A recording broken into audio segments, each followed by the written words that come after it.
Hello, and welcome to my brand new YouTube channel called Model Building in Retirement. My name is Ken. This is a brand new channel. This is my very first episode. It's also my very first upload to YouTube, so I've never done this before, so I might be a little bit nervous. First time out, a little bit shy in front of the camera, although my wife would beg to differ and think that I'm a big ham, but maybe that'll show a little bit later on. But anyways, I recently retired about 6 months ago, and I live in Northeast Ohio. And summertime, you know, I ride a Harley Davidson, so I get out there and I ride pretty much daily, and I enjoy yard work and being outdoors. But when wintertime came around, I was very, very nervous about what I would do to survive, because it gets cold and snowy up here in these parts. We get lake effect snow from Lake Erie, and it gets quite cold and nasty for almost 6 months of the year. So I was thinking to myself, well, what can I do for a hobby? And I'm not a very good artist. You know, I can't brush paint or airbrush or draw worth a darn. You know, if I try to draw anything, it's going to look like a stick figure. So I have skills, but I don't have artistic capabilities, let's put it that way. So I thought back about it, and when I was a teenager, I used to build model cars, and used to buy the model car kits with my allowance from either mowing lawns or doing some kind of odd job around the neighborhood or whatnot, and make $5-6 or something like that, run down to the local Kmart or hobby store and buy a model kit and a can of paint for the body. And you know, at home I had just a couple basic tools, like a pair of snippers, a couple paint brushes, and a few bottles of different assorted colors for details or whatnot. So I had a lot of fun with that. I used to you know, do that on rainy days or wintertime when there wasn't much going on. And pretty much there was always something going on in my neighborhood, because we were very lucky. I probably had at least 25 kids that were about my age. So when the weather was nice, we were out building tree forts or camping out in the woods or playing baseball and football and basketball in the neighborhood and doing whatever. But on the bad days, I would build models. And it was a lot of fun. And I used to think I was kind of good at it. But when I look back now, I was pretty much a hacker.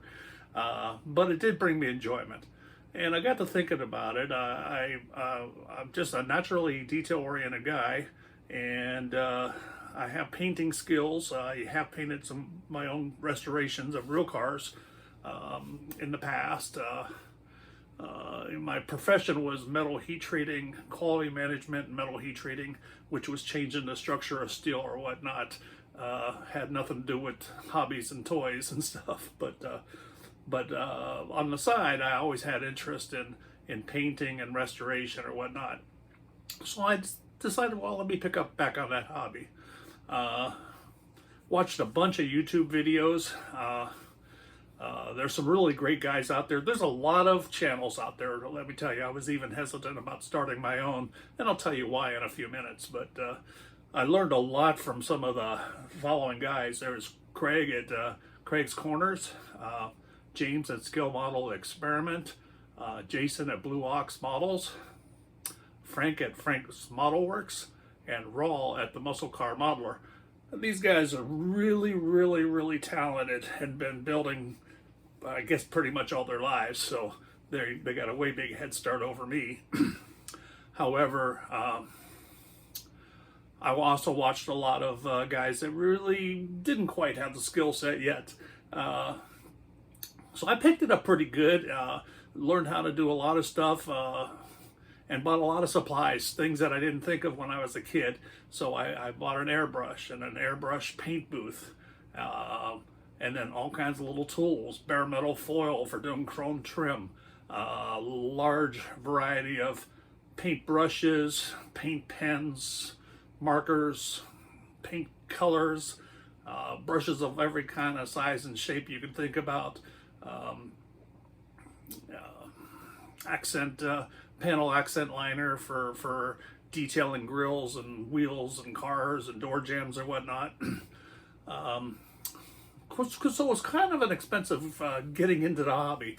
I probably had an initial investment of somewhere around maybe $500. And then the kits. I mentioned that when I was a kid, I was doing kits for like $5-6.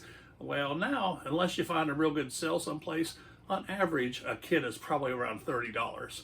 And paint can cost, depending on how you buy your paints, they can be between $3 to $10 to paint a model car. So the hobby's a lot more expensive than it used to be. But so is everything else. So, my problem is I've built and restored some real cars in the past, and in retirement, fixed income, I certainly can't afford that hobby. And I also found out quickly that when you restore a real car, for me, it's not owning the car and playing with the car that was fun. It was the build, making it beautiful, following a vision, and turning the car into something. So when I was done, yeah, I did have some fun driving around and maybe go to a couple car shows or whatnot, but I quickly got tired of just owning the car and wanted to go on to the next project.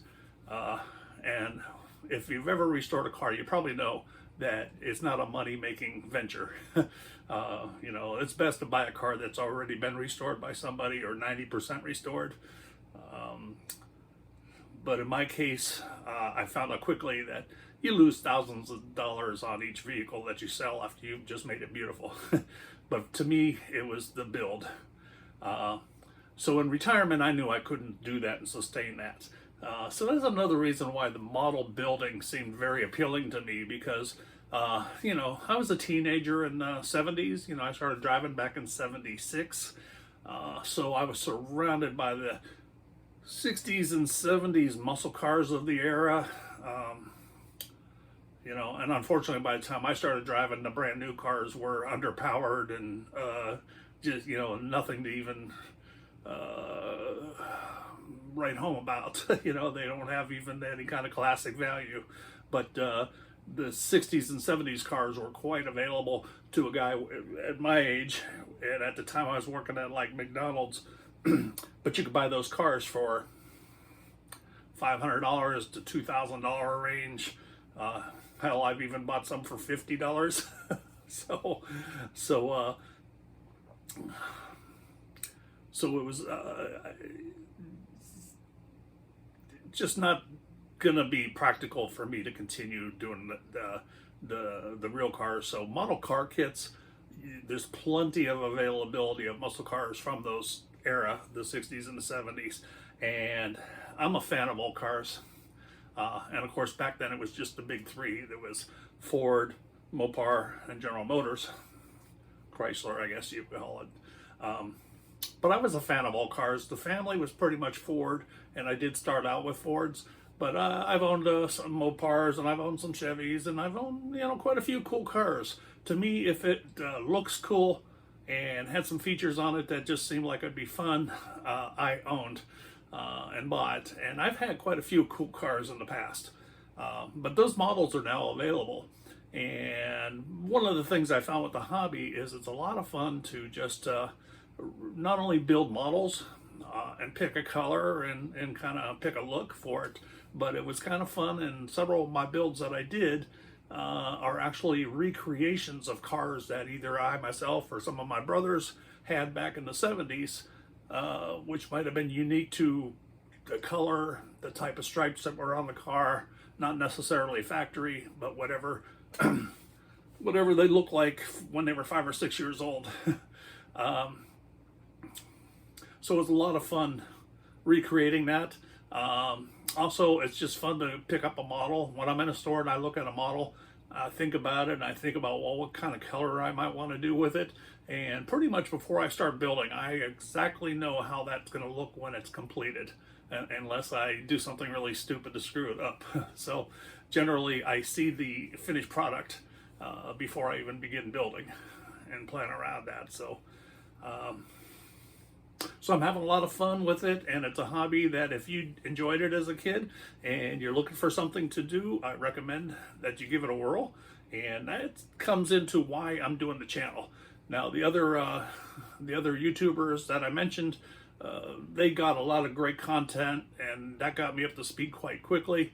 But I thought I would start my own channel because, one, I want to showcase my work, and it's kind of difficult when you don't have a lot of personal friends that you can hang out with in retirement. Most of them are still working and can't really relate to your new lifestyle too much.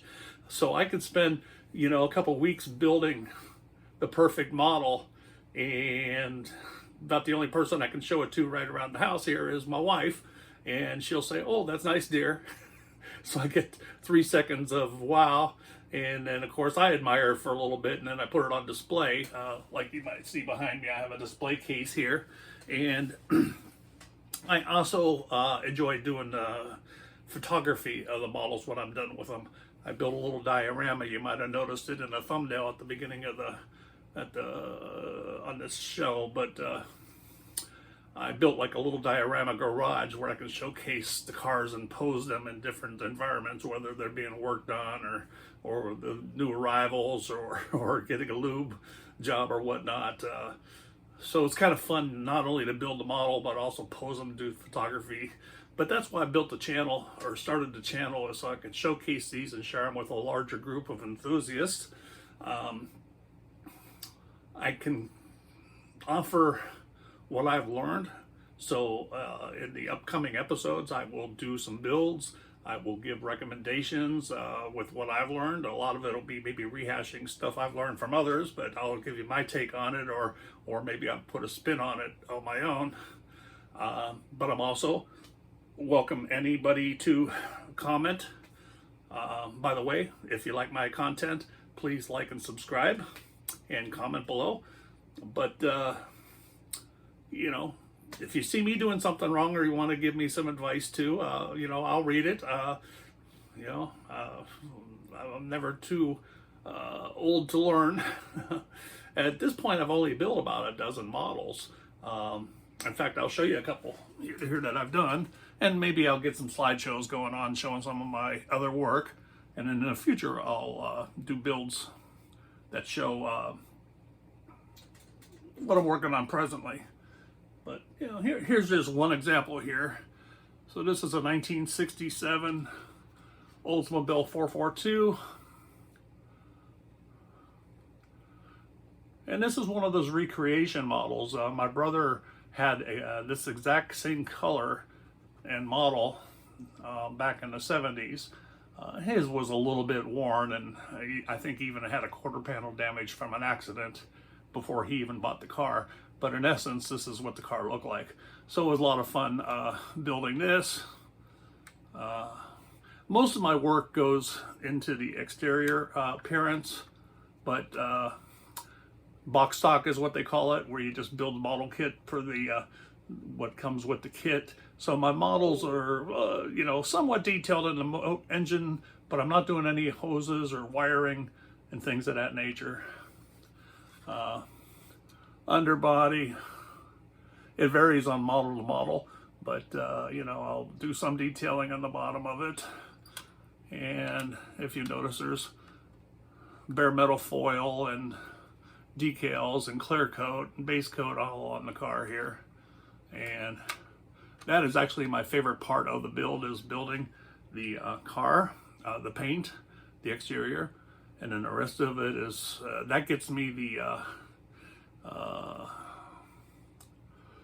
motivation to build the car, is depending on how well the paint job comes out. So if something really comes out looking great, for example, I'm currently working on a 1970 Dodge Coronet Super B. And this is B5 blue, which is one of the Mopar colors of the day. I've always loved this color. It's a light metallic color. It's just a very classy looking color. So I painted this car, and the kit came with 3 sets of decals. You could have done white, black, and then there was blue. So in this particular model, I decided to kind of go subtle, and so it's not a high contrast stripe in there. I did a base coat with enamel paint from MCW paints.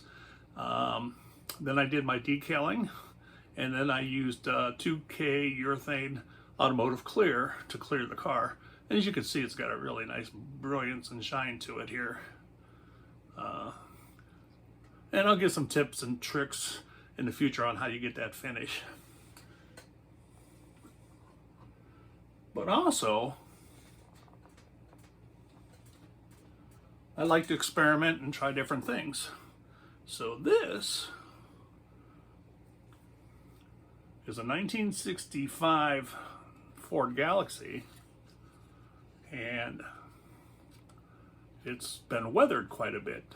You know, it's got rust, faded paint, a little bit of shine, you know, from the belt line down. You can still see shine, but kind of dull on the top from being sun faded or whatnot. Rust holes in the bottom. But this is typical in Northeast Ohio back in the day.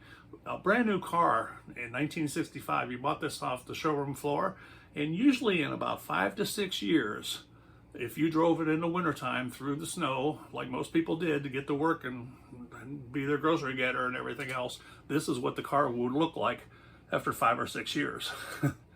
That's why Arizona and California cars are so sought after, because they survived. A car like this, you know, this one is not horribly rusted out the way I showed it, but this would represent maybe 6 years at it, 6 years old. And if you continue driving it in another 5 years, this thing would be rotted to nothing. So luckily today's cars are, of course, there's a lot more plastic in them and whatnot, but they also do a lot better coating of the metals to keep them from rusting. So, and when I do a build, I usually try to keep 2 kits going at the same time, because you're going to stall with waiting for paint to dry, waiting for decals to dry. Perhaps you're glued something and you need it to set up, and yet you still want a hobby for the day. So I do at least 2 kits. Some of these guys I know, they'll do 5, 6, 7 kits at a time. So far I haven't found that need, but the other one I'm currently working on is a Dodge Viper. And this kit I found in my closet. I got it as a Christmas present probably 20 something years ago, and just stuck it in the closet. By the way, I did the stripes too. Those are not decals, but I actually masked it off and did the 2-tone stripes on that.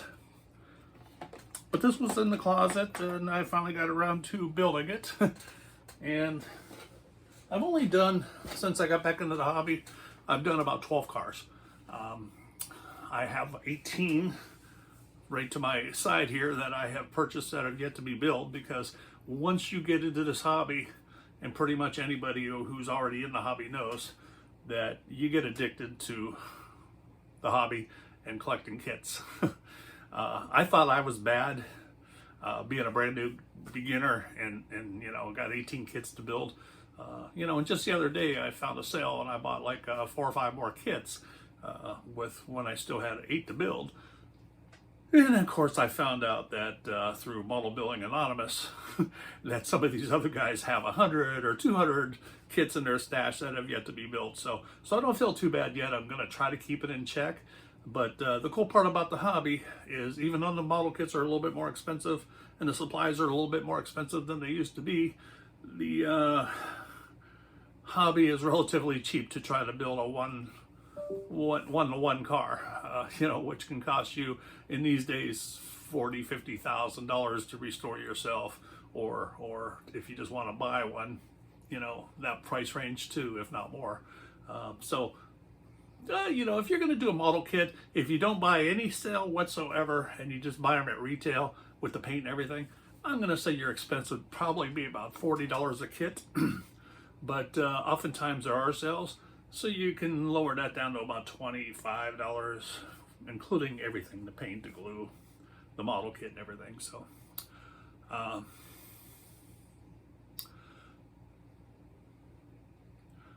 once again, you know, I wasn't sure if I would want to even begin a channel, because these other guys really cover the content quite well.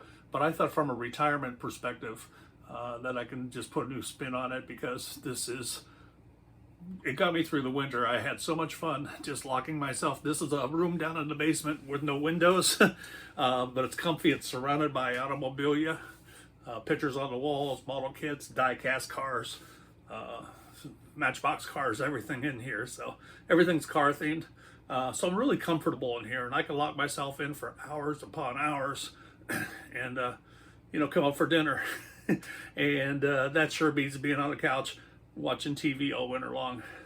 Now, I still just came out of winter. We're into May now, but I did pick up quite a few pounds in the winter, because it's not a very physical hobby. It'll keep your mind going, it'll keep your hands busy, and it'll make the time go by, and you're rewarded with your work. So there's a lot of good to it, but it's not a very physically demanding hobby. Summertime, now that the weather is nice again, I'll probably be out on the motorcycle quite a bit and doing outdoor stuff.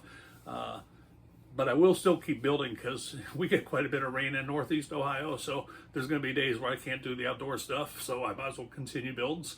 And you'll probably look for my content to increase in the winter months, because I can't do anything else. So it's a lot of fun. I'll give some tutorials in the future. I'll do some how-tos on the model building, including prepping a body for paint, painting, decals, assembly, tips and tricks that I've learned. And then I'll feature photography of the models, because that's another fun part. It's a lot of fun to build a model for a couple weeks, but then it's a whole secondary engagement to set up your lights and pose your little figures and tools, and you can make a scene. And it's kind of fun to get some real good photographs to showcase your model. And that's why I chose the diorama, because to me the car looks in the best in a setting where it's scaled to the surroundings around it, instead of holding it in your hand like I did when I was showing you the model. So anyways, that's all I can think of for today's content. I am in the 2 builds now, so my next video will be working on some of the finishing. They're both painted completely, but barely assembled. So my next video will probably be the Viper and the Coronet, going through some of the assembly all the way to the finish and the photography. And then from there, we'll change the content up to start to finish type of stuff, so you can kind of see the build from start to end. So if you have any comments, please drop them below, and again, please like and subscribe. I would like to get this channel to where people will enjoy and see it, and get to share the enthusiasm. So hit me up with comments. Thank you very much for watching.